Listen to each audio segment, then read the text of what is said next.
അല്ലാഹുവിന്റെ പ്രവാചകൻ സല്ലല്ലാഹു അലൈഹി വസല്ലമ തങ്ങളെ സ്വഹാബിയോട് പറഞ്ഞു കൊടുക്കുകയാണ്, ആ കാണുന്ന വാതിൽ തുറക്കണം, ആ കാണുന്ന വാതിൽ തുറക്കണം. എന്നിട്ട് ആ വാതിലിന്റെ വെളിയിൽ നിൽക്കുന്ന മനുഷ്യനുണ്ടല്ലോ, ആ മനുഷ്യനോടൊരു സന്തോഷ വാർത്ത പറഞ്ഞു കൊടുക്കണം. എന്താണ് പറയേണ്ടതെന്നറിയുമോ? വബശിറുഹു ഫിൽ ജന്നാ. ആ വാതിലിന്റെ മുന്നിൽ നിൽക്കുന്ന മനുഷ്യനോട് പറഞ്ഞു കൊടുക്കണം, നിങ്ങളെ സ്വർഗത്തിന്റെ അവകാശിയാണ്, നിങ്ങളുടെ സ്വർഗത്തിന്റെ അവകാശിയാണെന്ന് വാതിലിന്റെ വെളിയിൽ നിൽക്കുന്ന മനുഷ്യനോട് പറഞ്ഞു കൊടുക്കണം. എന്റെ പ്രിയപ്പെട്ടവരെ, അല്ലാഹുവിന്റെ പ്രവാചകൻ സല്ലല്ലാഹു അലൈഹി വസല്ലമ തങ്ങൾ അവിടെന്ന് പറയുമ്പോ അബൂ മുസൽ അശ്അരി റളിയല്ലാഹു തആല അൻഹു അത്ഭുതമാവുകയാണ്. അല്ലാഹുവിന്റെ പ്രവാചകനാണ് പറയുന്നത്, വീട് ആ കാണുന്ന വാതിലിന്റെ മുന്നിൽ നിൽക്കുന്ന മനുഷ്യന് സ്വർഗത്തിന്റെ അവകാശിയാ. ആരാണ് പടച്ചവനെ? ഈ ഭാഗ്യവാൻ ആരാണ് പടച്ചവനെ? മഹാനായ അബൂ മുസൽ അശ്അരി റളിയല്ലാഹു തആല അൻഹു തോട്ടത്തിന്റെ കവാടം തുറക്കുമ്പോ ആരാണ് വെളിയിൽ വന്ന് നിൽക്കുന്നതെന്നറിയുമോ? മഹാനായ സയ്യിദുനാ അബൂബക്കർ സിദ്ദീഖ് റളിയല്ലാഹു തആല അൻഹു. അതാ സ്വഹാബി വാതിൽ തുറന്നിട്ട് പറയും, അബൂബക്കർ തങ്ങളെ വബസിറുഹു ഫിൽ ജന്നാ, നിങ്ങളുടെ സ്വർഗത്തിന്റെ അവകാശിയാണെന്ന് അല്ലാഹുവിന്റെ പ്രവാചകൻ അവിടെന്ന് പറഞ്ഞിരിക്കുകയാണ്. പടച്ചവനേതാ അബൂബക്കർ തങ്ങൾ അകത്തേക്ക് കിടക്കുകയാണ്. കുറച്ച് സമയം കഴിഞ്ഞു, രണ്ടാമതും വാതിലിന്റെ മുന്നിൽ അവിടെന്ന് ശബ്ദം കേൾക്കുകയാണ്. അല്ലാഹുവിന്റെ പ്രവാചകൻ അപ്പോഴും പറഞ്ഞു കൊടുത്തു, അവിടെന്ന് പറഞ്ഞു കൊടുത്തു, ഇഫ്തഹു വബസിറഹു ഫിൽ ജന്നാ. ആ വാതിലിന്റെ മുന്നിൽ നിൽക്കുന്ന മനുഷ്യനോട് പറഞ്ഞു കൊടുക്കണം, നിങ്ങളെ സ്വർഗത്തിന്റെ അവകാശിയാ. പടച്ചവനെ, സ്വഹാബി അത്ഭുതത്തോടെ ചെന്ന് വാതിൽ തുറക്കുമ്പോ ആരാട് കവാടത്തിന്റെ മുന്നിൽ നിൽക്കുന്നത്? മഹാനായ സയ്യിദുനാ ഉമർ ഇബ്നുൽ ഖത്താബ് റളിയല്ലാഹു തആല അൻഹു. പടച്ചവനെ അവിടുന്ന് സ്വർഗത്തിന്റെ അവകാശിയാണെന്നുള്ള സന്തോഷ വാർത്ത പറഞ്ഞു കൊടുക്കുകയാണ്. പടച്ചവനെ, കുറെ സമയം കഴിഞ്ഞു, മൂന്നാമതം കവാടത്തിന്റെ മുന്നിൽ അവിടുന്ന് ശബ്ദം കേൾക്കുകയാണ്. ആ സമയത്ത് അല്ലാഹുവിന്റെ പ്രവാചകൻ അവിടുന്ന് പറയുകയാണ്, അല്ലാഹുവിന്റെ റസൂൽ അവിടുന്ന് പറയുകയാ, അല്ലാഹുവിന്റെ റസൂൽ അവിടുന്ന് പറയുകയാ, ഇഫ്തഹ് അലാ ബൽബാ തഖൂലൂ.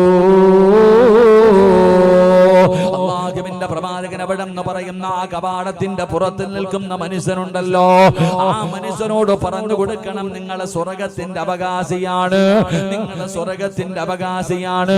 പക്ഷേ ഇത്തിരി പ്രയാസങ്ങളും ദുഃഖങ്ങളും ദുരിതങ്ങളും വേദനകളും നിങ്ങൾ അനുഭവിക്കേണ്ടി വരുമെന്ന സ്വഹാബിയോട് പറഞ്ഞു കൊടുക്കണം.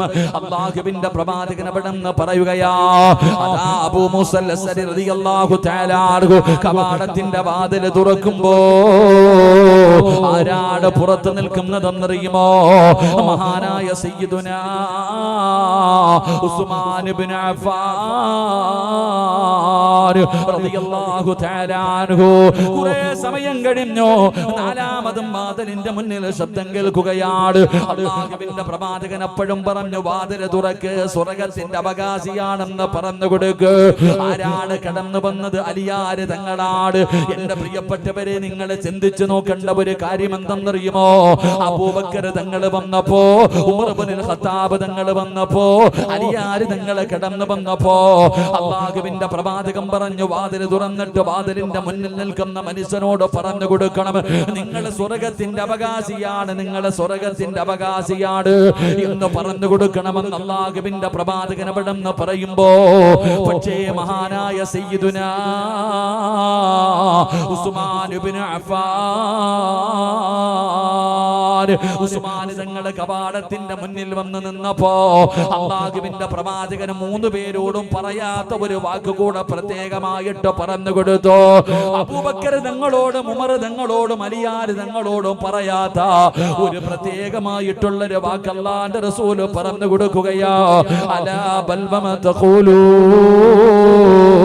ആ മനുഷ്യനോട് പറഞ്ഞു കൊടുക്കണം, നിങ്ങളെ സ്വർഗത്തിന്റെ അവകാശിയാ. പക്ഷേ സ്വർഗത്തിലേക്ക് വെറുതെ കടന്നു പോകാൻ കഴിയില്ല. ഇത്തിരി പ്രയാസങ്ങൾ അനുഭവിക്കേണ്ടി വരും, ഒരുപാട് ദുഃഖങ്ങളും ദുരിതങ്ങളും നിങ്ങൾ അനുഭവിക്കേണ്ടി വരും. പക്ഷേ ഇതൊക്കെ നിങ്ങൾ അനുഭവിച്ചാൽ നിങ്ങൾ സ്വർഗത്തിന്റെ അവകാശിയാണെന്ന് അല്ലാഹുവിന്റെ പ്രവാചകൻ അവിടെ നിന്ന് പ്രത്യേകമായിട്ട് പറഞ്ഞു കൊടുക്കുമ്പോ എന്തുകൊണ്ടാണ് മുത്തുനബി അങ്ങനെ പറഞ്ഞു കൊടുത്തതെന്ന് മനസ്സിലാക്കണമെങ്കിൽ ആരാണ് ഉസ്മാൻ തങ്ങളെന്ന് പഠിക്കണം ചെറുപ്പക്കാരാ.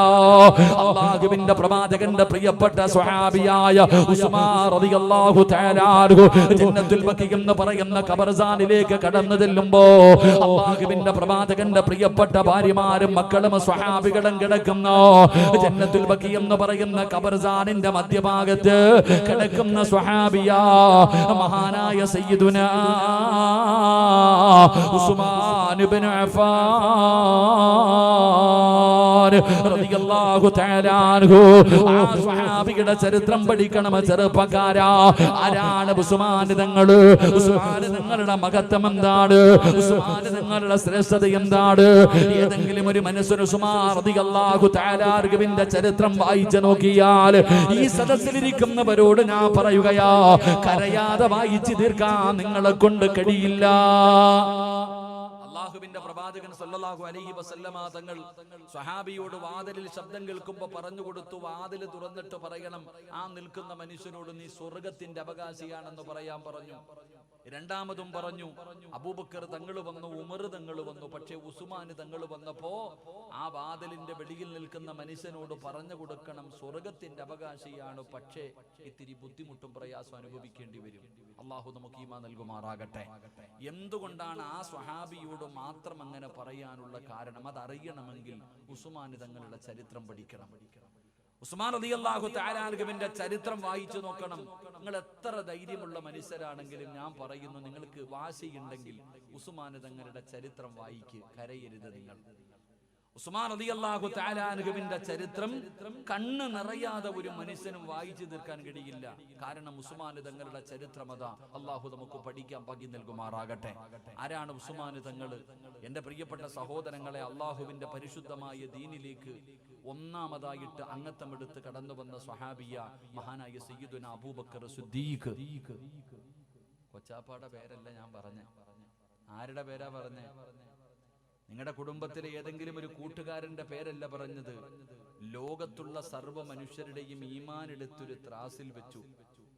എന്റെ അബൂബക്കറിന്റെ ഈമാൻ മറ്റേ താസിൽ വെച്ചാൽ നിങ്ങൾ പരാജയപ്പെട്ടു പോകുമെന്ന് നബി മുഹമ്മദ് മുസ്തഫ സല്ലല്ലാഹു അലൈഹി വസല്ലമ തങ്ങൾ പരിചയപ്പെടുത്തിയ സ്വഹാബിയ മഹാനായ സയ്യിദുനാ അബൂബക്കർ സിദ്ദീഖ് റളിയല്ലാഹു തആല അൻഹു.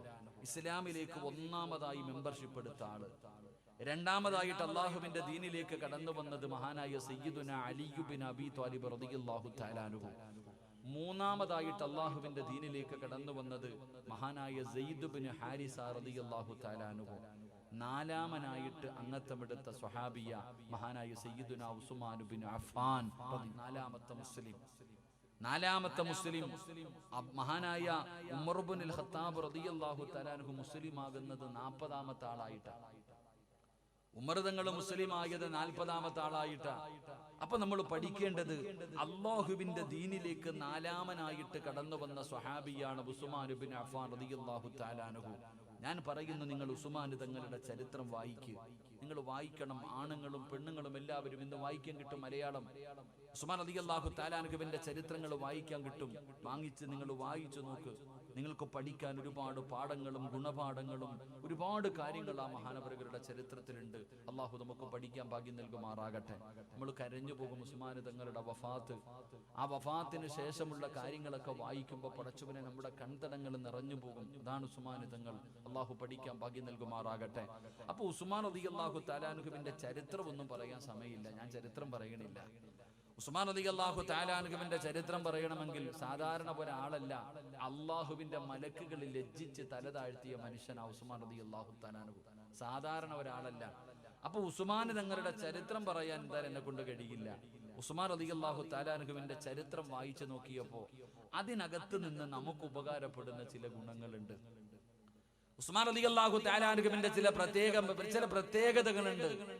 ആ പ്രത്യേകതകളാണ് നമ്മൾ പഠിക്കേണ്ടത്, നമ്മുടെ ജീവിതത്തിൽ പിൻപറ്റേണ്ടത്. അള്ളാഹു നമുക്ക് അതിനുള്ള ഭാഗ്യം നൽകി അനുഗ്രഹിക്കുമാറാകട്ടെ. അള്ളാഹു അതിനുള്ള ഭാഗ്യം നൽകി അനുഗ്രഹിക്കുമാറാകട്ടെ. അപ്പം പള്ളിക്കാട്ടി സലാം പറഞ്ഞതുപോലെ നിങ്ങളുടെ പ്രതികരണം. പള്ളിക്കാട്ടി പോയി സലാം പറഞ്ഞാൽ കബറാളികൾ മടക്കോ? കേൾക്കാറുണ്ടോ? സലാമു അലൈക്കും യാ ദാറ ഖൗമിൽ മുഅ്മിനീൻ ഇന്നാ ഇൻഷാ അല്ലാഹു ബിക്കും ലാഹിഖു. എന്നിട്ട് അങ്ങോട്ടും ഇങ്ങോട്ടും നോക്കുന്ന പോലെ ഞാൻ എന്ത് പറഞ്ഞാലും നിങ്ങൾ എൻ്റെ മുഖത്ത് നോക്കിയിരിക്കണതില്ലാതെ ഒരു പ്രതികരണ ശേഷി ഇല്ലെങ്കിൽ വലിയ പ്രയാസമാണ്. അള്ളാഹു നമുക്ക് ഈമാൻ നൽകുമാറാകട്ടെ. നിങ്ങളൊക്കെ ഒന്ന് ചിരിച്ചേ, ചിരിക്കടോ. കൊലച്ചിരി ഇരിക്കാതടാ, ഒന്ന് ചിരിക്ക്, ഒന്ന് പുഞ്ചിരിക്ക്. അത് സദക്കയാണെന്ന് നബി മുഹമ്മദ് മുസ്തഫ. ഉറക്കെ നബി മുഹമ്മദ് മുസ്തഫ ഒരു 3 സ്വലാത്ത് പറഞ്ഞേ. എന്തോ ഒരു ചെറിയ ബുദ്ധിമുട്ട് കാണുന്നു, ഒന്ന് ഇറങ്ങട്ടെ. റെഡിയല്ലേ എല്ലാവരും? ഒരു 3 സ്വലാത്ത് പറഞ്ഞേ. സ്വല്ലല്ലാഹു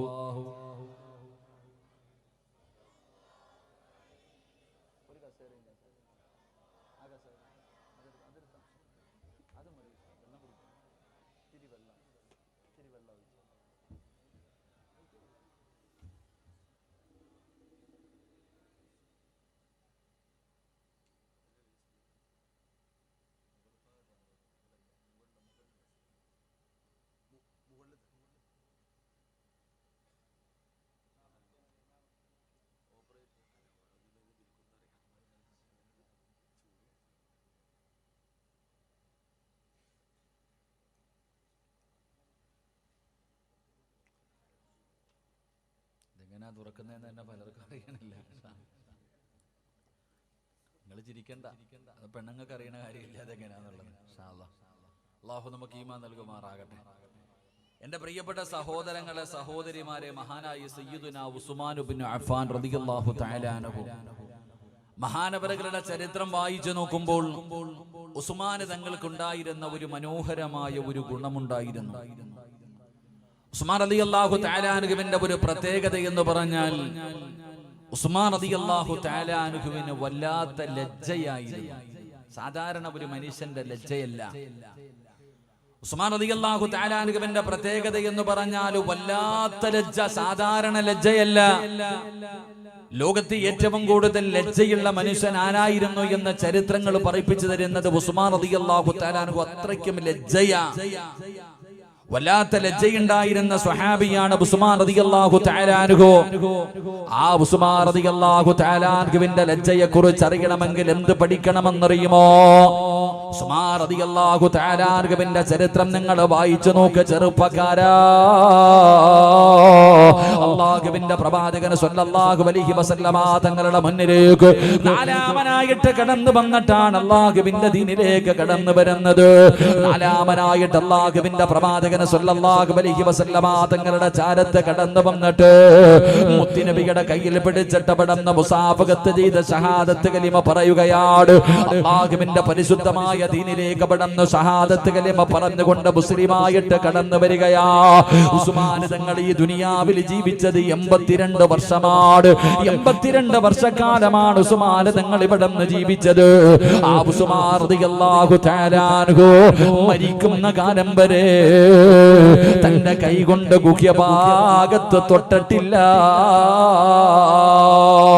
ഉസ്മാൻ റളിയല്ലാഹു തആല അൻഹു അല്ലാഹുവിന്റെ പ്രവാചകൻ സ്വല്ലല്ലാഹു അലൈഹി വസല്ലമ തങ്ങളുടെ കയ്യിൽ പിടിച്ച കൈയുണ്ടല്ലോ, അല്ലാഹുവിന്റെ പ്രവാചകന്റെ കയ്യിൽ പിടിച്ച് മുസാഫഹത്ത് ചെയ്ത ആ കൈ കൊണ്ട് മരിക്കുന്ന കാലം വരെ എന്റെ പ്രിയപ്പെട്ടവരെ സ്വന്തം ഗുഹ്യഭാഗത്ത് പോലും ഉസ്മാൻ റളിയല്ലാഹു തആല അൻഹു തൊട്ടിട്ടില്ല. എന്റെ പ്രിയപ്പെട്ടവരെ, കാരണം അത്രയ്ക്ക് വല്ലാത്ത ലജ്ജയായിരുന്നു. അല്ലാഹുവിന്റെ റസൂലിന്റെ കയ്യിൽ തൊട്ട കൈയാണല്ലോ, ഇതുകൊണ്ട് എന്റെ ഔറത്തിൽ തൊടാൻ പാടില്ലല്ലോ. അത്രയും സൂക്ഷ്മത തന്റെ ജീവിതത്തിൽ പുലർത്തിയിരുന്ന സ്വഹാബിയാ. ഉസ്മാൻ തങ്ങളുടെ ലജ്ജയെ കുറിച്ച് അറിയണമെങ്കിൽ എന്റെ പ്രിയപ്പെട്ട പെങ്ങളെ, മഹദിയായ ആയിഷ ബീബി റളിയല്ലാഹു തആല അൻഹ പറഞ്ഞു തരികയാ.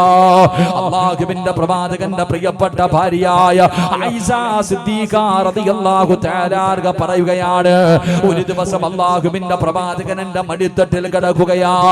പ്രിയപ്പെട്ട ഭാര്യയുടെ മടിയിൽ അല്ലാഹുവിന്റെ പ്രവാചകനെ തലവെച്ചുകൊണ്ട് കിടക്കുകയാണ്. അല്ലാഹുവിന്റെ റസൂലിന്റെ കമീസ് ഉണ്ടല്ലോ, ഒരൽപ്പം ഇങ്ങനെ പൊങ്ങിയിരിക്കുകയാ. ഔറത്ത് വെളിവായിട്ടില്ല. താൻ ധരിച്ചിരുന്ന കമീസ് അല്പം ഇങ്ങനെ പൊങ്ങിയിരിക്കുകയാണ്. ഭാര്യയുടെ മടിയിൽ ഇങ്ങനെ കിടക്കുകയാണ്. അപ്പോഴാണ് വീടിന്റെ കവാടത്തിൽ സലാം കേൾക്കുന്നത്. ആരാണ് സലാം പറയുന്നതെന്നറിയുമോ? മഹാനായ സയ്യിദുനാ അബൂബക്കർ സിദ്ദീഖ് റളിയല്ലാഹു തആല അൻഹു സലാം പറയുകയാണ്. പടച്ചവനെ, അല്ലാഹുവിന്റെ റസൂലിന്റെ വീടിനകത്തേക്ക് അബൂബക്കർ തങ്ങൾ കടന്നു വരികയാ. പ്രവാചകൻ അതുപോലെ തന്നെ കടന്നു. ആ കമീസ് പോലും അല്ലാഹുവിന്റെ പ്രവാചകൻ അവിടുന്ന് നേരെയിട്ടില്ല. പടച്ചവനെ, അബൂബക്കർ തങ്ങളുടെ മുത്തുനബിയുടെ ചാരത്ത് വന്നിരുന്നു. അവിടുന്ന് ഒരുപാട് നേരം ഇരുന്ന് സംസാരിച്ചു. അവിടുന്ന് ഇറങ്ങി പോവുകയാണ്. സലാം പറഞ്ഞ് ഇറങ്ങി പോവുകയാണ്. കുറച്ച് സമയം കഴിഞ്ഞപ്പോ രണ്ടാമതും വീടിന്റെ കവാടത്തിൽ സലാം കേൾക്കുകയാ. ആരാ? മഹാനായ സയ്യിദുനാ ഉമർ ഇബ്നുൽ ഖത്താബ് റളിയല്ലാഹു തആല അൻഹു സലാം പറഞ്ഞുകൊണ്ട് വീടിനകത്തേക്ക് കടന്നു വരികയാണ്. അല്ലാഹുവിന്റെ പ്രവാചകൻ അതുപോലെ കിടക്കുകയാണ്. അല്ലാഹുവിന്റെ റസൂലിന്റെ ചാരത്ത് വന്നിരുന്ന ഉമർ തങ്ങളെ സംസാരിക്കുകയാണ്. അവസാനം അവിടുന്ന് സലാം പറഞ്ഞ് തിരിച്ചുപോയി. കുറച്ചു കഴിയുമ്പോ വീടിന്റെ വാതിലിൽ സലാം കേൾക്കുകയാ. ആരെന്നറിയുമോ? മഹാനായ സയ്യിദുനാ ഉസ്മാൻ ഇബ്നു അഫ്ഫാൻ റളിയല്ലാഹു തആല അൻഹു ഉസ്മാൻ തങ്ങളെ വീടിന്റെ വാതിലിൽ വന്ന് നിന്ന് സലാം പറയുമ്പോ അല്ലാഹുവിന്റെ റസൂൽ തന്റെ കമീസ് നേരെ ഇടുകയാ. അല്ലാഹുവിന്റെ റസൂൽ എഴുന്നേൽക്കുകയാ.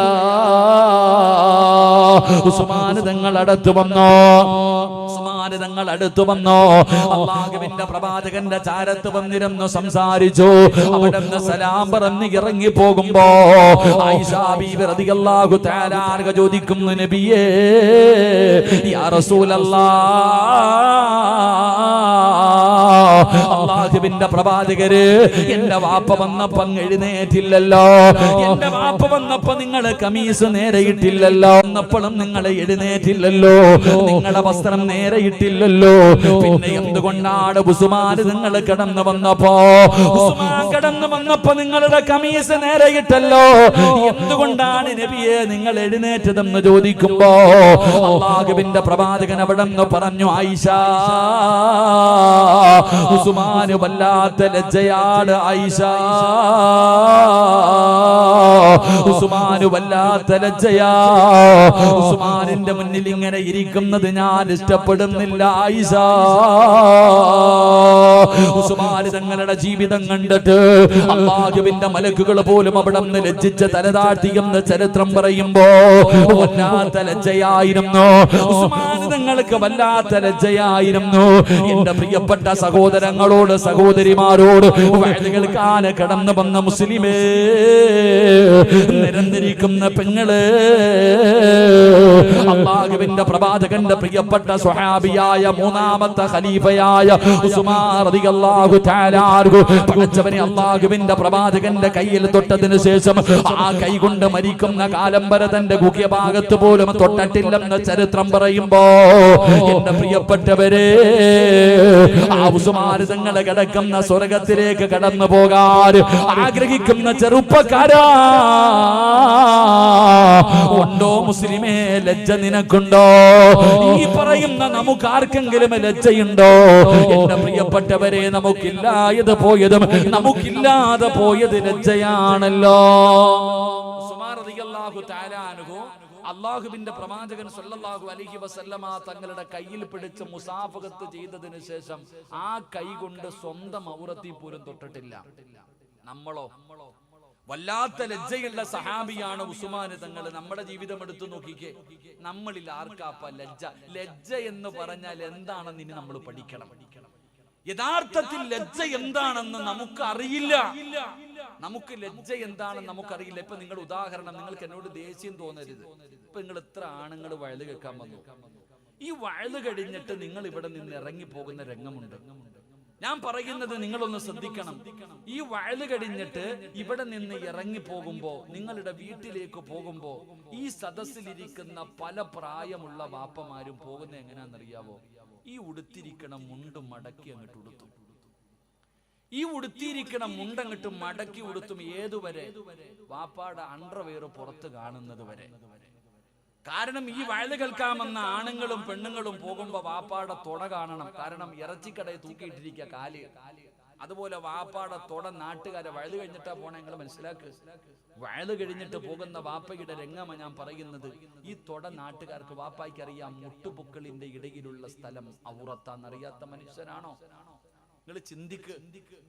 എന്റെ പ്രിയപ്പെട്ട സഹോദരിമാരെ, ഈ തലയിലിട്ടിരിക്കണത് ഇങ്ങനെ കറക്കാനുള്ളതല്ലേ വഅദ് കഴിഞ്ഞ് പോകുമ്പോ? വയല് കഴിഞ്ഞു പോകുമ്പോ ഈ തലയിലിട്ടിരിക്കണ ഷാള് വേണമെങ്കിൽ ഫർദ വരെ ഊരി കറക്കിക്കൊണ്ട് ഇങ്ങനെ ഊരി തോലിലിട്ടിരിക്കുക. വയല് കഴിഞ്ഞു പോകുന്ന രംഗമാണ് ഞാൻ പറയുന്നത്. ഈ വയലിന്റെ സദസ്സിലിരിക്കുന്ന ചെറുപ്പക്കാരന്റെ തൊട കീറിയിട്ടിരിക്കുക, പാന്റ് കാറ്റ് കയറാൻ. നിങ്ങൾ ചിന്തിക്ക്. ഇതാണ് നമ്മുടെ ലജ്ജ. ഇരിക്കണ ചെറുപ്പക്കാരന്റെ പാന്റ് വരെ കീറിയിട്ടിരിക്കുക. വാങ്ങാൻ പൈസ ഇല്ലാഞ്ഞിട്ടല്ല, തന്റെ ഔറത്ത് നാട്ടുകാർക്ക് വേണ്ടി പ്രദർശിപ്പിക്കാൻ വേണ്ടി തുറന്നിട്ട് കൊണ്ട് നടക്കുന്നവരാ നമ്മള്. അള്ളാഹു നമുക്ക് ഈമാൻ നൽകുമാറാകട്ടെ. ഇതാണ് നമ്മുടെ ലജ്ജ. ഇതാണ് നമ്മുടെ ലജ്ജ. മുട്ടുപൊക്കളിന്റെ ഇടയിലുള്ള ഭാഗം ഒരു ആണിന്റെ ഔറത്താണെന്നറിയാത്ത ഏത് മഖ്ലൂക്കാടാ ഉള്ളത് ദുനിയാവില്? ഇരിക്കണ പെണ്ണുങ്ങൾക്ക് പെണ്ണിന്റെ ഔറത്ത് ഏതാണെന്നറിയില്ലേ? ഒരു പെണ്ണിന്റെ ഔറത്ത് ഏതാണെന്ന് അറിയാത്ത ഏതെങ്കിലും ഒരു സഹോദരി ഉണ്ടോ? ഇനി പോകട്ടെ, നിങ്ങൾ എല്ലാവരും ഔറത്ത് മറയ്ക്കുന്നവരാ, ഞാൻ നിഷേധിക്കുന്നില്ല. ഇരിക്കണ നിങ്ങൾ എല്ലാവരും ഔറത്ത് മറയ്ക്കുന്നവരാ. ആണുങ്ങളും പെണ്ണുങ്ങളും സർവരും ഔറത്ത് മറയ്ക്കുന്നവരാ. ഇല്ല എന്ന് ഞാൻ പറയില്ല. നിങ്ങൾ വീടിന്റെ വെളിയിലിറങ്ങിയ ഫർദയിടും. നിങ്ങൾ എല്ലാവരും വീടിന്റെ പുറത്തിറങ്ങി കഴിഞ്ഞാൽ ഔറത്ത് മറയ്ക്കും.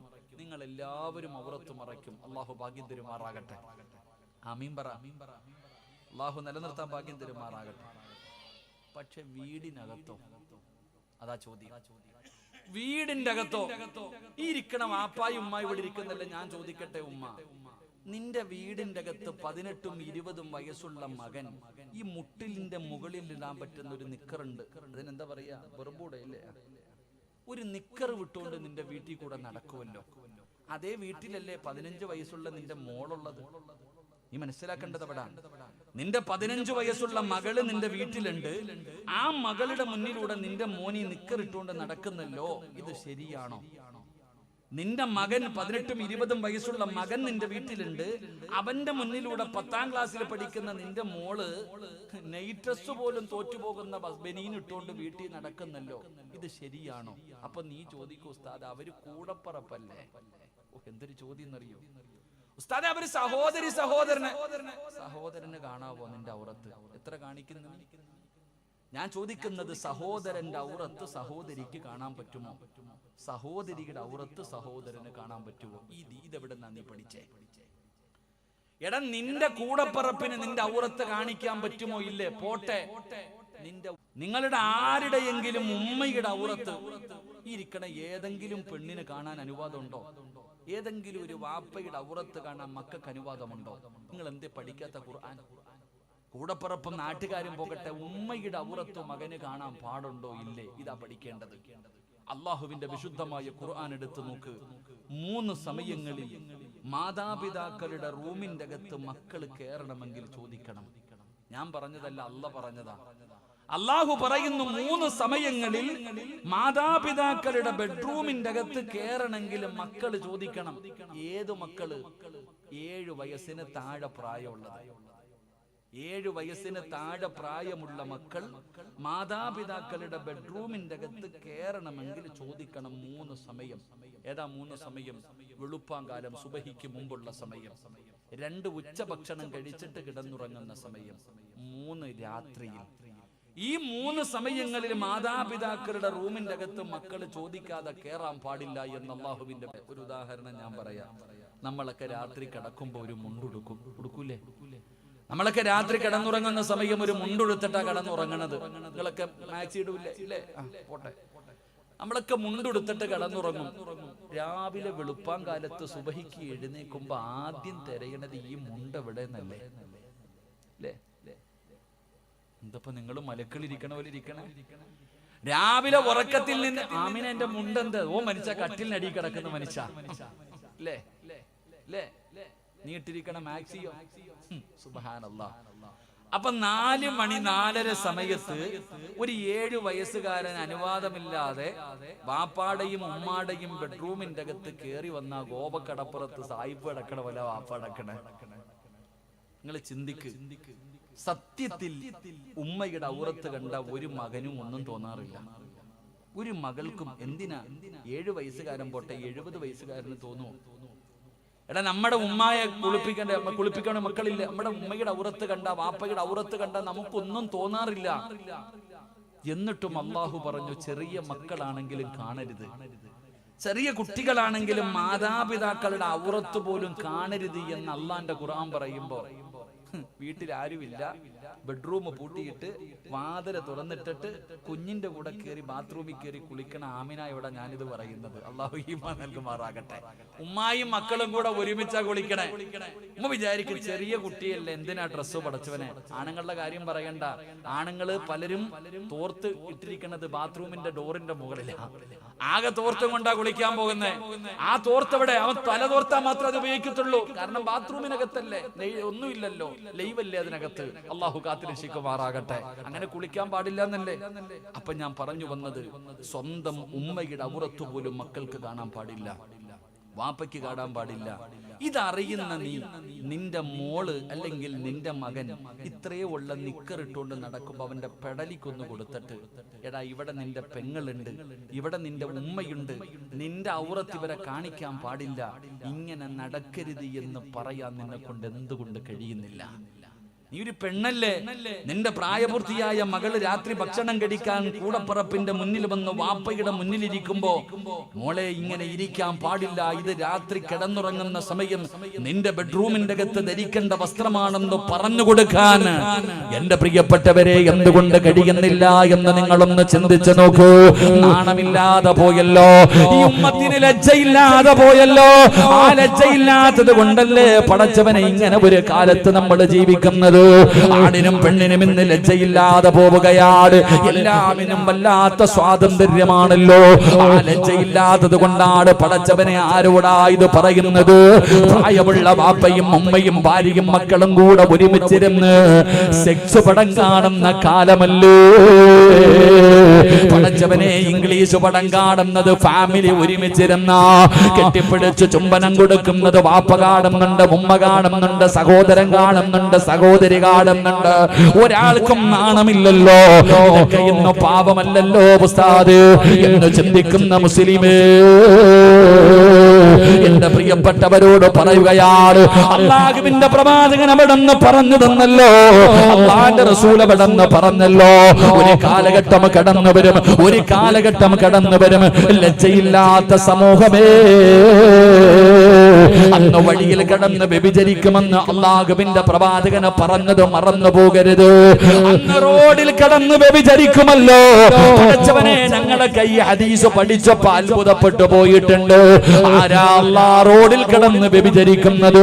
അന്ന് ജനങ്ങൾ പറയും, നിങ്ങൾക്കൊന്ന് മാറിക്കിടന്നുകൂടെ, ഒന്ന് മാറിക്കിടന്ന് ചെയ്തുകൂടെ എന്ന് പറയുന്ന ഒരു കാലം വരുമെന്ന് അല്ലാഹുവിന്റെ പ്രവാചകൻ 1400 കൊല്ലങ്ങൾക്ക് മുമ്പ് അല്ലാഹുവിന്റെ റസൂൽ പറഞ്ഞ ഹദീസ് വായിക്കുമ്പോ വല്ലാത്ത അത്ഭുതമായിരുന്നു. പക്ഷേ ഇന്ന് മനസ്സിലാകുന്നുണ്ട് ചെറുപ്പക്കാരാ, ഏതെങ്കിലും ഒരു ബീച്ചിൽ പോകാൻ പറ്റുന്നുണ്ടോ? ഏതെങ്കിലും ഒരു പാർക്കിൽ പോകാൻ പറ്റുന്നുണ്ടോ? ട്രാൻസ്പോർട്ട് ബസിന്റെ ഏറ്റവും പുറകിലത്തെ സീറ്റിൽ ഇരിക്കാൻ പറ്റുന്നുണ്ടോ?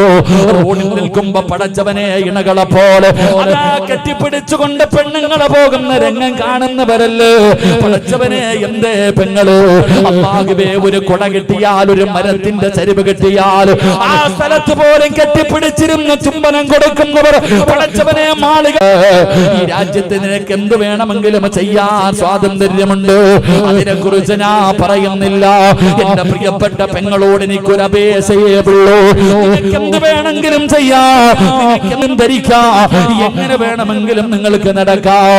എന്റെ പ്രിയപ്പെട്ട ഉസ്താദേ, നിങ്ങളൊക്കെ എത്ര വഅദ് പറഞ്ഞാലും എന്റെ സ്വഭാവത്തിലൊരു മാറ്റമില്ല, ഞാൻ ഇങ്ങനെയേ ജീവിക്കൂ. എന്റെ പ്രിയപ്പെട്ട പെങ്ങളോട് എനിക്കൊരേ ഒരു അപേക്ഷയേ ഉള്ളൂ, മോളെ നീ എവിടെ വേണമെങ്കിലും പൊക്കോ, ആരുടെ കൂടെ വേണമെങ്കിലും കറങ്ങിക്കോ, എങ്ങനെ വേണമെങ്കിലും നീ അടിച്ചു പൊളിച്ച് ജീവിച്ചോ, പക്ഷേ ഒരു ഉപകാരം ചെയ്യണേ, ഒരേ ഒരു കരുണ കാണിക്കണേ. എന്താണ് ചെയ്യേണ്ടതെന്നറിയോ? നീ ധരിക്കുന്ന ഈ ഫർദയൊന്ന് ഊരി മാറ്റണേ മോളെ. ഈ ഫർദ ധരിച്ചുകൊണ്ട് നീ ഈ പരിപാടി കാണിക്കരുത്, ഈ വൃത്തികേടുകൾ ഈ ഫർദ ധരിച്ചുകൊണ്ട് കാണിക്കരുത്. കാരണം നീ ഇട്ടിരിക്കുന്ന ഫർദയ്ക്കൊരു മഹത്വമുണ്ട്, അതിനൊരു സ്ഥാനമുണ്ട്, അതിനൊരു വിലയുണ്ട്. ആ ഫർദ പെങ്ങളെ ആര് ധരിച്ചതെന്നറിയോ? അല്ലാഹുവേ, മഹദിയായ ഖദീജ ബീവി റളിയല്ലാഹു തആല അൻഹ ധരിച്ചതാ, മഹദിയായ ഫാത്തിമ ബീവി ധരിച്ചതാ, ആയിഷ ബീവി ധരിച്ചതാ, സുമയ്യ ബീവി ധരിച്ചതാ, ആസിയ ബീവി ധരിച്ചതാ, മറിയം ബീവി ധരിച്ചതാ, നഫീസത്തുൽ മിസ്രിയ ധരിച്ചതാ, മൈമൂനത്തുൽ മിസ്രിയ ധരിച്ചതാ, റാബിയത്തുൽ അദബിയ ധരിച്ചതാ. ഒരുപാട് മുൻഗാമികളായ മഹദിമാര് ധരിച്ചിരുന്ന പുണ്യമായ വസ്ത്രമാണ് ഫർദ. അതിനെ നീ തരം താഴ്ത്തല്ലേ, അതിനെ ഒരു മറയാക്കല്ലേ, ഈ ഉമ്മത്തിനെ നാണം കെടുത്തല്ലേ. എന്റെ പ്രിയപ്പെട്ട പെങ്ങള്, ഇതുപോലെയുള്ള പരിപാടികൾ നീ കാണിക്കുമ്പോ നീ ചിന്തിക്കേണ്ടത്, നീ നാളെ ആരുടെ പുറകിൽ നിന്നാ സ്വർഗത്തിൽ പോകേണ്ടത്? അല്ലാഹുവിന്റെ പ്രവാചകന്റെ കരളിന്റെ കഷ്ടമായ മകള് ഫാത്തിമ ബീവി റളിയല്ലാഹു തആല അൻഹയുടെ പുറകിൽ നിന്ന് സ്വർഗത്തിൽ പോകാ കൊതിക്കുന്നവളാ. ആരാണ് ഫാത്തിമയെന്നറിയോ? അല്ലാഹുവിന്റെ പ്രവാചകന്റെ പൊന്നാര മകളാരെന്നറിയോ? മരിക്കുന്നതിന്റെ തലേ ദിവസം തന്റെ പ്രിയപ്പെട്ട ഭർത്താവിന്റെ കയ്യിൽ പിടിച്ചിട്ട് ഫാത്തിമ ബീവി റളിയല്ലാഹു തആല അൻഹ അവിടെന്ന് പറയുന്നു, അലിയേ, ഞാൻ മരിച്ചു കഴിഞ്ഞാൽ പകല് എന്നെ, രാത്രിയിൽ എന്നെ, പകലെന്നെ കബറടക്കരുത്, എന്നെ പകല് കബറടക്കരുത്, എന്നെ രാത്രിയിലെ കബറടക്കാവോ? അലിയാല് തങ്ങൾ ചോദിച്ചു, ഫാത്തിമ, എന്തുകൊണ്ടാണ് പകല് കബറടക്കരുതെന്ന് പറയാനുള്ള കാരണമെന്താ? ആ സമയത്ത് ഫാത്തിമ ബീബി റളിയല്ലാഹു തആല അൻഹ പറയുകയാ, എന്റെ കഫം പൊതിയുന്നത്, എന്റെ മയ്യത്ത് ചുമക്കുന്നത്, എന്റെ മയ്യത്ത് കബറിൽ ഇറക്കി വെക്കുന്നത് അന്യ പുരുഷന്മാരാണല്ലോ അലിയേ. പകലാണ് എന്നെ കബറടക്കുന്നതെങ്കിൽ എന്റെ മയ്യത്ത് പൊതിയുമ്പോ, എന്റെ മയ്യത്ത് ചുമക്കുമ്പോ, എന്റെ മയ്യത്ത് കബറിൽ ഇറക്കി വെക്കുമ്പോ അന്യ പുരുഷന്മാർ എന്റെ ശരീരത്തിന്റെ വടിവ് കാണുമല്ലോ. എനിക്കത് ഇഷ്ടമല്ല അലിയേ, അതുകൊണ്ട് രാത്രിയിലെ എന്നെ കബറടക്കാവോ എന്ന് പറഞ്ഞ ഫാത്തിമ ബീബി റളിയല്ലാഹു തആല അൻഹ ആ ഫാത്തിമയുടെ പുറകിൽ നിന്ന് സ്വർഗ്ഗത്തിൽ പോകാ കൊതിക്കുന്ന പെണ്ണ് എങ്ങനെ കഴിയുന്ന പൊന്നുമോള്, എങ്ങനെ കഴിയുന്ന പൊന്നുമോള്? നാണമില്ലേടാ ചെറുപ്പക്കാരാ, പിച്ചക്കാരിയടാ, പൈസയില്ലാത്ത പാവപ്പെട്ട മരത്തിന്റെ ചുവട്ടിലും കടത്തിണ്ടെങ്കിലും കിടക്കുന്ന പാവങ്ങളുണ്ടല്ലോ, ആ പാവങ്ങള് ധരിക്കുന്നത് പോലെ കീറിപ്പറഞ്ഞ വസ്ത്രവും ധരിച്ച് നടക്കുന്ന ഫക്കീറായ ചെറുപ്പക്കാരാ, എടാ പൈസ ഇല്ലാഞ്ഞിട്ടല്ലോ, വാങ്ങാൻ പണമില്ലാഞ്ഞിട്ടല്ലോ, പൈസ കൊടുത്ത് കീറിയ പാൻറ് ഇട്ടിട്ട് നിന്റെ തുടയും നിന്റെ ഔറത്തും നാട്ടുകാർ പ്രദർശിപ്പിക്കുന്ന യുവത്വമേ, വയത് കഴിഞ്ഞിട്ട് പോകുമ്പോ, റോഡിലൂടെ പോകുമ്പോ പടച്ചവനെ മുണ്ട് മടക്കി കുത്തിയിട്ട് ഔറത്ത് വെളിയിൽ കാണിച്ചുകൊണ്ട് നാട്ടിലെ പെണ്ണുങ്ങൾക്കും ആണുങ്ങൾക്കും പ്രദർശനം നടത്തുന്ന വാപ്പാ, എന്ത് വസ്ത്രം വേണമെങ്കിലും ധരിക്കാ, എങ്ങനെ വേണമെങ്കിലും നടക്കാ. ഈ രാജ്യത്ത് കേസില്ലല്ലോ, ഒരു പെണ്ണ് വ്യഭിചരിച്ചാ പോലും കേസില്ലാത്ത രാജ്യമല്ലേ. അതുകൊണ്ട് എന്റെ പ്രിയപ്പെട്ടവരോട് പറയുകയാ, പറയുകയാണ്, നിങ്ങൾ ആരെയും ഞാൻ നന്മ പഠിപ്പിക്കാൻ വരുന്നില്ല. എന്റെ പ്രിയപ്പെട്ടവരെ, നിങ്ങൾ ആരോടും ഞാൻ വാശി കാണിക്കുന്നില്ല. എങ്ങനെ വേണമെങ്കിലും നടന്നോ, എങ്ങനെ വേണമെങ്കിലും ജീവിച്ചോ, അതിനുള്ള അവകാശം നിനക്കുണ്ടല്ലോ, അതിനുള്ള സ്വാതന്ത്ര്യമുണ്ടല്ലോ. പക്ഷേ അല്ലാഹുവിന്റെ ഖുർആനിലെ ഒരായത്ത് നീ മറക്കരുത്. ചെറുപ്പക്കാരോട് എനിക്ക് പറയാറുള്ളത്, ഉപ്പമാരോട് എനിക്ക് പറയാറുള്ളത്, നിങ്ങളെ മറക്കല്ലേടി പൊന്നുമോള്. വിവാഹ വീട്ടിലേക്ക് കടന്നു പോകുമ്പോ, ഫംഗ്ഷനുകളിലേക്ക് കടന്നു പോകുമ്പോ സർവ്വതും മറന്ന് യൂട്യൂബിലേക്ക് അതാ വീഡിയോ പിടിച്ചിടുന്ന എന്റെ പ്രിയപ്പെട്ട പെങ്ങളോട് പറയുകയാ, പഠിച്ചവനെ പറയാൻ പാടില്ലല്ലോ, പറഞ്ഞാല് പറയുന്നവനെ നാണം കെടുത്തുന്ന കാലമാണല്ലോ. എന്റെ പ്രിയപ്പെട്ട പെങ്ങള്, എന്തു വേണമെങ്കിലും ചെയ്തോ, പക്ഷേ ഒരായത്ത് ഓർത്തു വെച്ചോ. അല്ലാഹുവിന്റെ വിശുദ്ധമായ ഖുർആനില് ഒരായത്ത് ഞാൻ നിനക്ക് പറഞ്ഞു തരാ. എന്തു മറന്നാലും ഇത് മറക്കല്ലേ, എന്തു മറന്നാലും ഇത് മറക്കല്ലേ. ഏതായത്തെന്നറിയോ? കരിമ്പാറയിൽ കുത്തിവെക്കുന്നത് പോലെ നിങ്ങളുടെ ഹൃദയങ്ങളെ കുത്തിവെക്കാനുള്ള ആയത്താണ്. നിങ്ങൾ എന്തു മറന്നാലും ഇത് മറക്കരുത്. ഏതായത്താ? വത്തഖൂ യൗമന തുർജഊന ഫീഹി ഇലല്ലാഹ്. മറക്കല്ലേ വാപ്പാ, മറക്കല്ലേ ചെറുപ്പ. ആദം നബി സ്വർഗ്ഗത്തിലൂടെ ഇങ്ങനെ നടക്കുകയായി. ആദം ഉസ്കുൻ അൻത വസൗജുകൽ ജന്ന വകുല മിൻഹാ റഗദൻ ഹൈസു ശഅതുമാ വലാ തഖറബാ ഹാദിഹി ശജറ ഫതകൂനാ മിനൽ ളാലിമീൻ.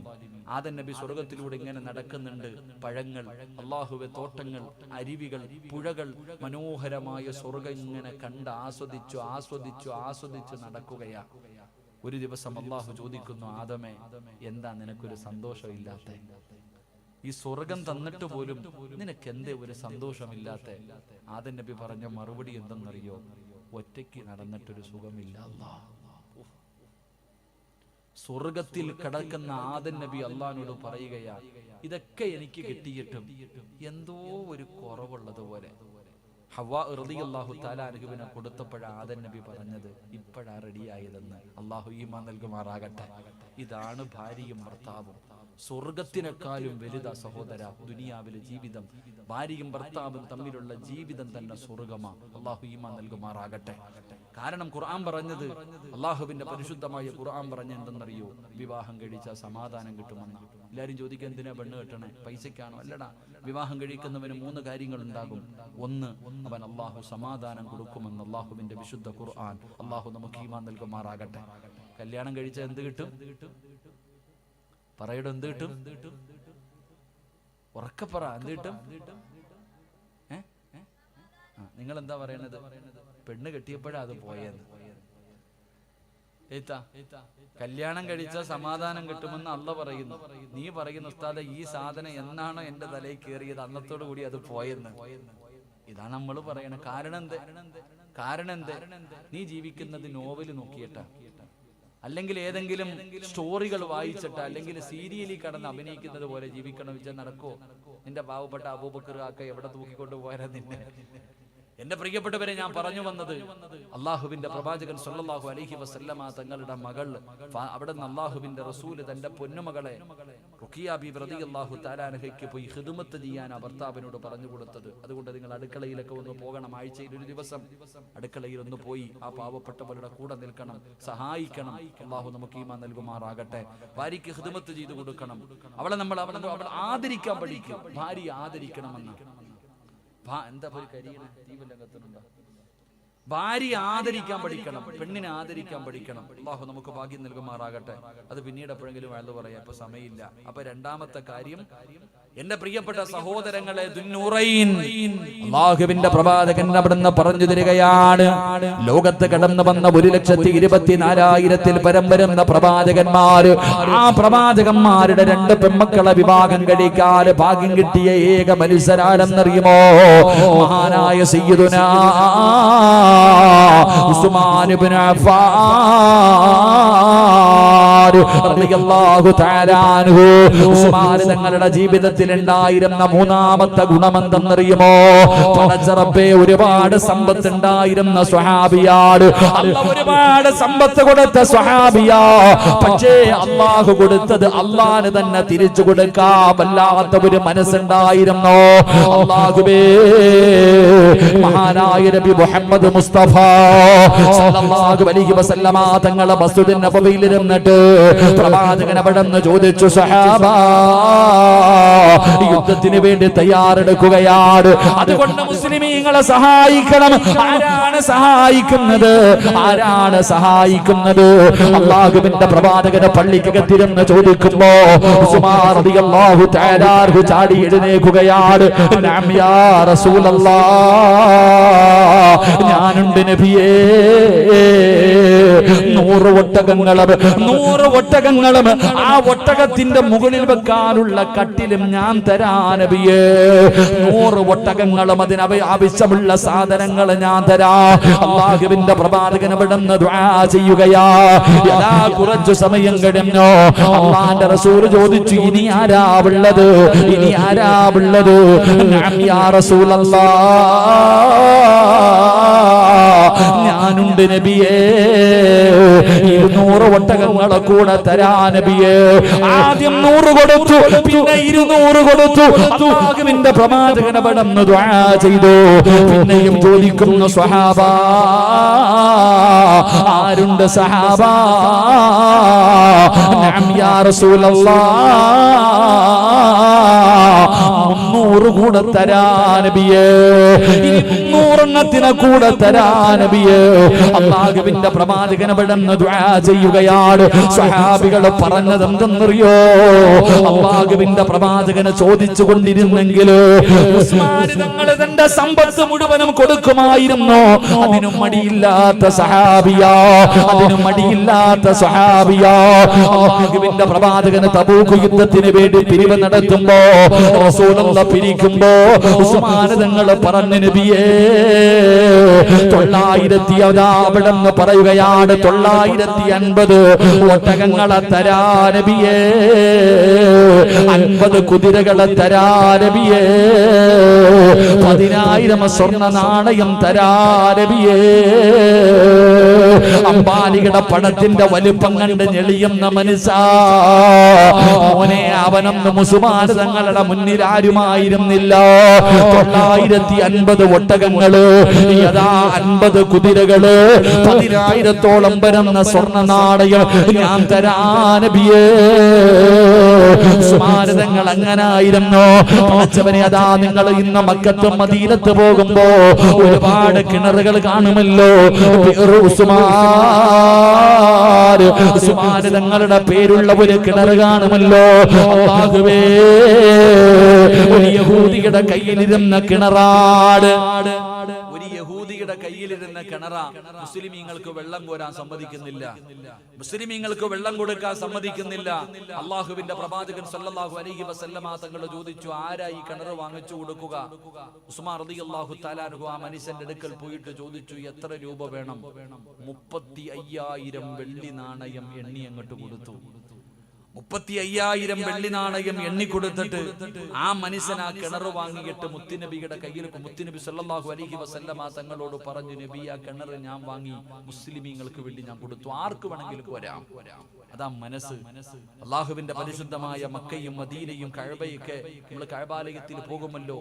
ആ കഅബയുടെ പുനർനിർമ്മാണം നടക്കുമ്പോ എന്റെ പ്രിയപ്പെട്ടവരെ, ആര് ചോദിച്ചോ ആ ചോദിച്ച പൈസ കൊടുത്തിട്ടാ വാങ്ങിയത്. ആ ചോദിച്ചത് എത്ര രൂപയാണോ ആ സ്ഥലത്തിന് വേണ്ടി ഉടമ ചോദിച്ച പൈസ കൊടുത്തിട്ട് മഹാനായ ഉസ്മാൻ റളിയല്ലാഹു തആല അൻഹു ആ കഅബാലയത്തിന്റെ വിപുലീകരണത്തിന് വേണ്ടി സ്ഥലം വാങ്ങി കൊടുത്തത് എന്ന് ചരിത്രം പഠിപ്പിക്കുന്നു. നമ്മളെങ്ങാണ് ഒരു വട്ടം പള്ളിക്ക് 5 രൂപ കൊടുത്തിട്ടുണ്ടെങ്കിൽ ചോദിക്കും, പണ്ട് തന്നില്ലേ? എടാ, പള്ളിയുടെ പിരിവ് നടക്കുന്ന വല്ലം താടാ, കഴിഞ്ഞ പിരിവിന് തന്നില്ലേ? തീർന്നു, അതോടുകൂടി.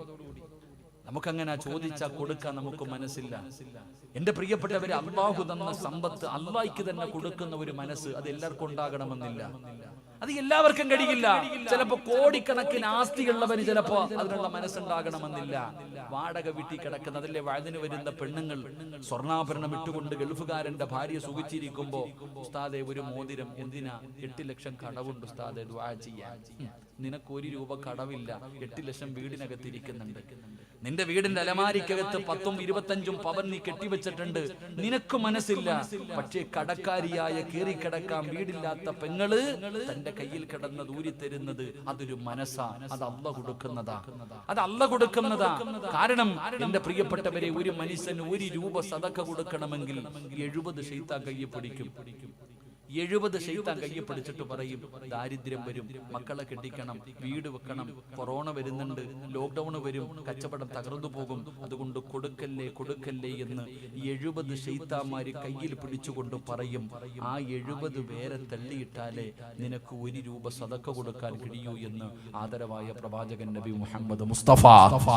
അതാണ് ചിന്തിക്കേണ്ടത്. എല്ലാവർക്കും കഴിയുന്ന ഒരു കാര്യമല്ല.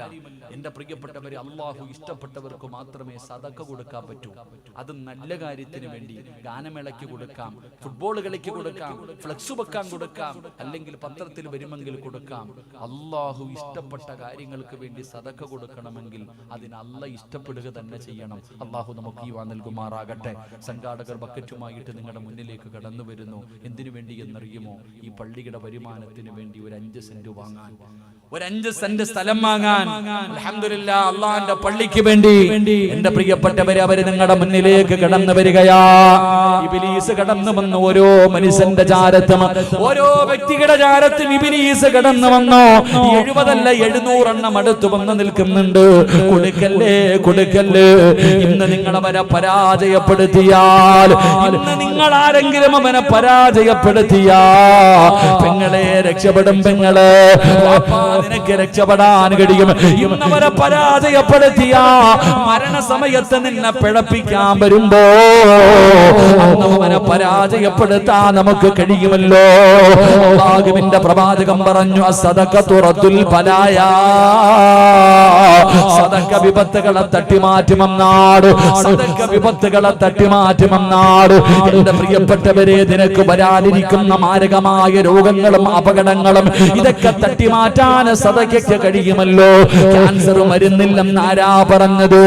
ഏത് രോഗത്തിനും മരുന്നുണ്ട് പെങ്ങള്, ഏത് രോഗത്തിനും മരുന്നുണ്ട് പെങ്ങള്. അല്ലാഹുവിന്റെ പ്രവാചകൻ അവിടെന്ന് പറഞ്ഞു, അല്ലാഹുവിന് ചില അടിമകളുണ്ട്, അവര് രോഗം വന്നാ സദഖ കൊണ്ട് ചികിത്സിക്കുമെന്ന് നബി മുഹമ്മദ് മുസ്തഫ സല്ലല്ലാഹു അലൈഹി വസല്ലമ തങ്ങൾ പറയുമ്പോ, സത്യമല്ലേ മോളെ പറഞ്ഞത്? ഉസ്താദേ, എന്റെ ടെസ്റ്റിന് അയച്ചിട്ടുണ്ട്, എന്റെ ശരീരത്തിൽ ഒരു മുഴയുണ്ട്, ഡോക്ടർ ടെസ്റ്റിന് അയച്ചിരിക്കുകയാ, ക്യാൻസർ ആണോ എന്നറിയാ. അപ്പൊ നിനക്ക് 500ഉം 1000ഉം കൊടുക്കാൻ മനസ്സുണ്ടല്ലോ. അപ്പൊ പടച്ചവനെ വരുന്ന ഉസ്താദേ, ടെസ്റ്റിന് അയച്ചിട്ടുണ്ട്, എനിക്കൊന്നുമാകരുത്, എനിക്കൊന്നുമാകരുത്. പള്ളിക്ക് ഞാൻ 1000 തരാ, 500 തരാ. എന്തിനാ കാത്തിരിക്കുന്നത്? എന്തിനാ കാത്തിരിക്കുന്നത്? ഗൾഫിൽ കിടക്കുന്ന ഭർത്താവിനോട് അറബി പറഞ്ഞിന് നാട്ടിൽ പൊക്കോ, ജോലിയിൽ നിന്ന് പിരിച്ചുവിടാ പോകുകയാണ്. പാവങ്ങളുടെ വീടിന്റെ മുന്നിൽ വന്ന് ചോദിച്ചപ്പോ കൊടുക്കാത്തവർ, ജോലി നഷ്ടപ്പെടുമെന്ന് കേൾക്കുമ്പോ പള്ളിക്ക് കൊടുക്കാൻ തയ്യാറാകുന്നില്ലോ. എന്തിനാ കാത്തിരിക്കുന്നത്? എന്തിനാ അതുവരെ കാത്തിരിക്കുന്നത്? അസ്സദഖതു റദ്ദുൽ ബലായാ. സദഖ വിപത്തിനെ തട്ടിമാറ്റുമെന്നാണ്. ഇവര് നിങ്ങളുടെ മുന്നിലേക്ക് കടന്നു വരികയാ. അവർക്ക് വീട് വെക്കാനല്ല, അവർക്ക് അടിച്ചു പൊളിക്കാനല്ല, അവർക്ക് സുഖിക്കാനല്ല, അല്ലാഹുവിന്റെ പള്ളിയുടെ ഒരു വരുമാനത്തിന് വേണ്ടി 1 സെന്റ് ഭൂമി വാങ്ങാനോ. എന്റെ പ്രിയപ്പെട്ടവരെ, കഴിയുമോ? അത് നിങ്ങൾക്ക് കഴിയുമോ? അല്ലാഹുവേ, ആരെല്ലാം സദഖ കൊടുക്കുന്നുണ്ടോ അവരുടെ ദുനിയാവും ആഖിറവും രക്ഷപ്പെടുത്തണേ അല്ലാ. ഏതെങ്കിലും മാരകമായ ക്യാൻസർ പോലെ, ട്യൂമർ പോലെ, കിഡ്നി രോഗം, കരൾ രോഗം, ഏതെങ്കിലും രോഗത്തിന്റെ അണുക്കൾ അവരുടെ ശരീരത്തിലുണ്ടോ? ഈ സദഖയുടെ ബറക്കത്ത് കൊണ്ട് കരിച്ച് കളയണേ അല്ലാ. ഒരു പനിയാക്കി മാറ്റണേ അല്ലാ. സമ്പാദിച്ചത് മുഴുവനും വിറ്റ് ചികിത്സിച്ചാൽ മാറാത്ത ഒരു രോഗവും കൊടുക്കല്ലേ അല്ലാ.